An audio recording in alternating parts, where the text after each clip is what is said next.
Bye forever, sociopathy, psychology, psychiatry, a freestyle speaker, rapper, forever. These days I'm happy to report I don't have to work so hard. I've come to accept that my version of love is a mosaic, tiny pieces of broken glass held together by fate so light can shine through in different colors. It is not perfect.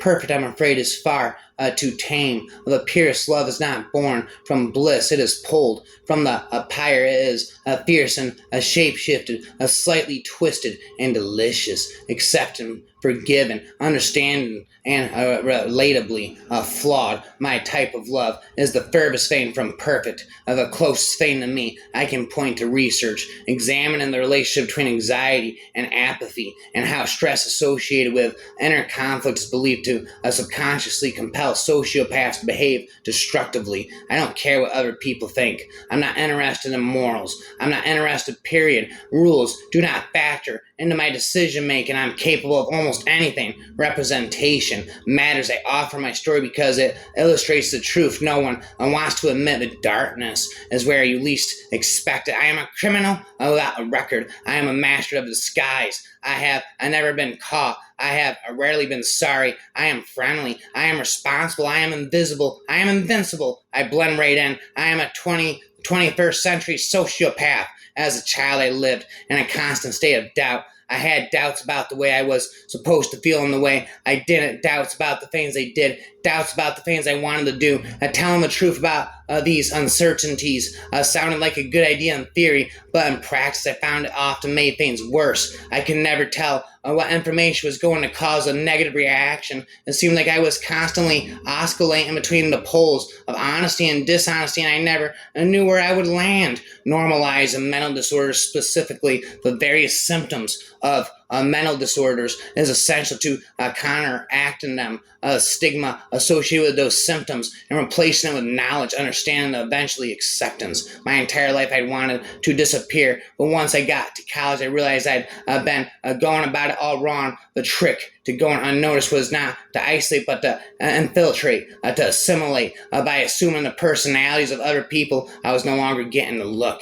I loved people. I truly did, but the way I loved was different than most. And if I was being honest, not all that compatible. I didn't need to get love in order to give love. I never had. I preferred my affections to be anonymous, independent, not because I didn't care, but because I cared differently. I knew it better than anyone. The most palatable version of me was one seen from a distance. My capacity for love is a fraction of David's, but he expects me to match him all the time, and when I can't, he takes it personally, as if I'm intentionally choosing not to love him the same way he loves me. Why does the word sociopath make people feel more than it makes them think? I had been reacting destructively to similar sensations for as long as I could remember. So why am I still doing it? I wondered. I didn't need destructive behavior to neutralize my anxiety any more than I needed floaties to keep from drowning in a pool. I just need to learn how to fucking swim, I thought. All I knew was that I didn't feel things the way other kids did. I didn't feel guilt when I lied.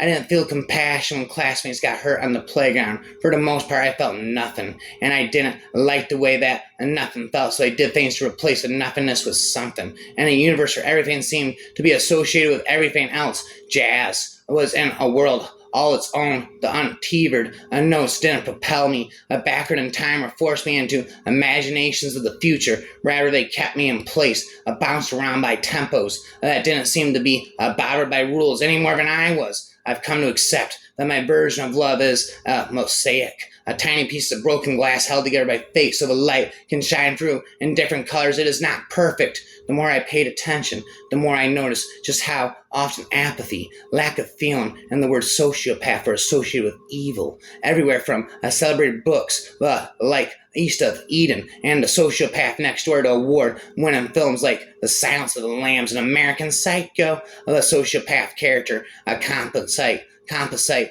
was almost exclusively reserved for the bad guys and girls. These one-dimensional portrayals weren't limited to fiction either. Anytime there was a sensational crime that captured national attention, or a politician who displayed callous indifference for their constituents, even respected journalists would jump to invoke a diagnosis of sociopathy, this despite having no training or qualifications to do so. At the end of the day, the only thing I can do is tell the truth. How people choose to accept the truth is out of my control. She was half right.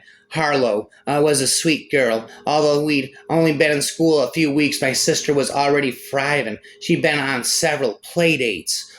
And was easily the most popular girl in her class. People were naturally drawn to Harlow. She was like Dorothy in The Wizard of Oz, no place like home, picking up new buddies wherever she went. But I was like a blonde, a ferret-toting, Wednesday Addams, leisurely repelling everyone in my path. Mom, I realized, didn't always tell the truth, and it was frustrating. I may as well just lie to them. I thought more than once, since I get in trouble either way. Here's the thing, he said, gesturing to the men. These guys have all done some messed up stuff, but it isn't just what they did. It's that they ain't sorry about it. They weren't scared to do it to begin with. That's why they're in here. Suddenly I was furious with myself for telling the truth. I hadn't helped anyone understand. If anything, it had made everyone more confused, including me. I think you know a sociopath. I'll bet you're right, but I also bet it's the last person you'd suspect, contrary to popular beliefs. Sociopaths are more than their personality markers. They are children seeking understanding. They are patients hoping for validation. They are parents looking for answers. They are human beings in need of compassion, but the system is failing them. Schools aren't recognizing, professionals aren't treating them. They quite literally have nowhere to go for help. But social emotions, things like guilt, empathy, remorse, and even love, did not. Most of the time, I felt nothing. So I did bad things to make the nothingness go away. I was like a compulsion. On the surface, I resemble almost every other average American person. Social media confirms my existence as a happy person and loving partner whose posts are borderline narcissistic. Your friends would probably describe me as nice, but guess what? I can't stand your friends. Every saint has a past and every sinner has a future. I watched as she began to mend her, mindlessly each step drawing her closer to the spot under the tree where I stood watching, waiting with the fortitude of my discipline only slightly stronger than the pull of my darkness. A sociopathic battle of wills was playing out only steps from where Jenny strolled, blissfully arrogant. The word sociopath was popularized in 1930 by the psychologist G.E. Patridge, who defined the disorder as a pathology involving an ability to conform behaviorally to pro-social standards. In other words, these are people who don't act in ways beneficial to society and rather intentionally provoke discord. Representation matters. I offer my story because it illustrates the truth. No one wants to admit the darkness. That darkness is where you least expect it. I am a criminal without a record. I am a master of disguise. I have never been caught, but the psychopaths and sociopaths are in the same boat because they're constantly looking for a way to connect those pathways to feel. It's why they behave so destructively. It's why they're so dangerous. Eventually, the constant weight of apathy becomes too much to take. People were always charmed, not with me, but by my reflections of them. I'm not a sociopath. I have a heart from the start, like a rainbow in the dark.